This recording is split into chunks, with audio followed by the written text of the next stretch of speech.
joins us right now. Beto, is your magic sauce something that's transferable to Michigan and Wisconsin and Pennsylvania?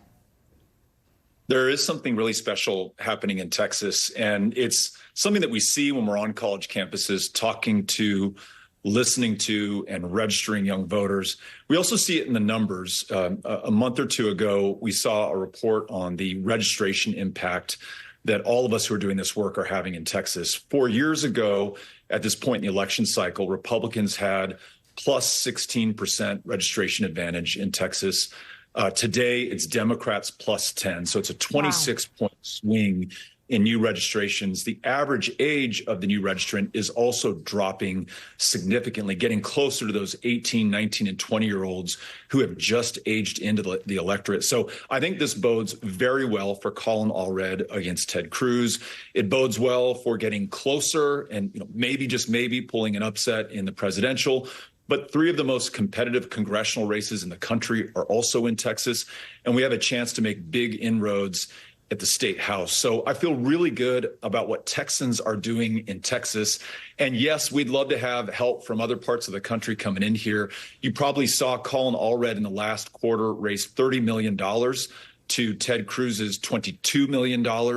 If we can keep that money coming in and he can reach more of these voters that we have just registered, he has a real shot of picking up a Senate seat for Democrats, which, as we all know, is the only way our party maintains control in the Senate. The race is so interesting. Ted Cruz is a national figure, nationally disliked by Democrats and Republicans alike. And Colin Allred has all those vital pieces of the Democratic coalition, as well as folks like Liz Cheney and Adam Kinzinger making the case for him in Texas. How's that landing? It's tremendous. And Colin, I feel like, is still ascending and is just he's going to hit right at the right time. He's run such a disciplined campaign targeted at those people that he can persuade, that he can turn out, that he can reach, with this extraordinary contrast that he has with Ted Cruz. Colin Allred, a bipartisan member of Congress, working across the aisle on a daily basis when the lights went out in Texas in 2021 and millions of people were without power. Colin was literally on the ground, helping people get to warming centers, making sure they had food and water, while Ted Cruz was at the Ritz-Carlton in Cancun, Mexico, leaving his poor dog behind. We saw the image of the dog kind of scratching at the screen door at his home in Houston. That's really all you need to know about these two people who are running. Yes, Ted Cruz is really well known nationally, but he is also really hated across his state for the dereliction of duty, not to mention the fact that he's been effectively AWOL in that incredibly important Senate seat for Texas, spending more time podcasting than he is doing anything else. I really believe that if we can get the resources into the Colin Allred campaign, and anyone who wants to do that, it's colinallred.com, then we can beat this guy. We outraised Ted Cruz in 2018. We came very, very close. I saw the other side of this in 22 when I was running against Abbott. I raised 80 million. Abbott raised 150 million. You just cannot win. You're outspent 2-1. If we can get those resources in, help Colin draw that contrast, I really think he wins Texas, the first Democrat to do so in the Senate since 1988.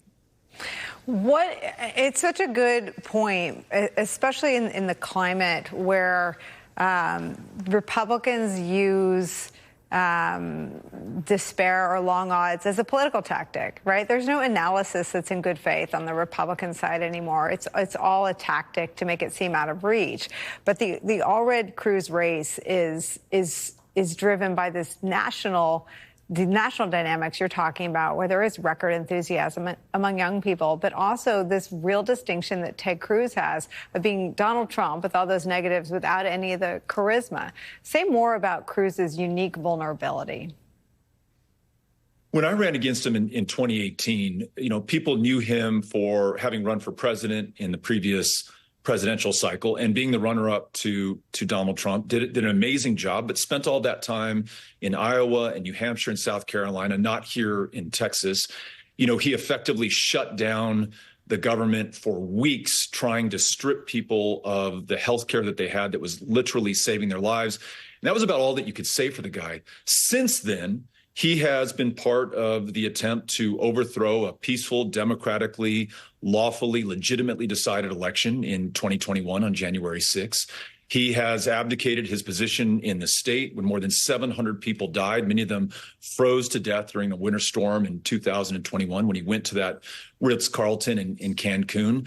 He's distinguished himself as a podcaster who's logged more hours on that podcast than he probably has on the floor of the Senate. So I think that the facts just continue to accrue to Colin Allred's benefit and favor, especially when you put Colin Allred against this guy. I mean, Colin Allred, as you know, defeated Pete Sessions, an entrenched incumbent Republican in 2018, real long shot race, and Colin won it. And when he got there, he wasn't there to be a blowhard or a grandstander or a pontificator. He was there to get things done, and he did. And he drew resources back down to his district. He helped veterans in North Texas. He really distinguished himself as a member of Congress and a real leader. He could stay in that position and be safely reelected probably for the rest of his natural life. But he's chosen to leave that so that he could lead this state. And I think that's really important. And as people see that contrast and learn Colin Allred's story, they get really excited. And as these poll numbers come in, one poll had Colin Allred up 1. Another that came out yesterday has him down 3. Whatever it is, he's in contention. It's within his reach. It's within our reach. And then this last point, and I'm really partial to this, having spent so much time registering and being with young voters across the state of Texas, those 18 and 19-year-olds are in no one's polling universe. They're on nobody's radar. No one sees them coming. If they turn out in record numbers, and they did for us in 2018, up 234% from the previous midterm, that might be the margin of victory right there. And when I listen to those young people, the issues that they bring up are abortion and reproductive health care freedom. They bring up wanting to reduce school shootings and prioritize the lives of kids in those classrooms over the NRA.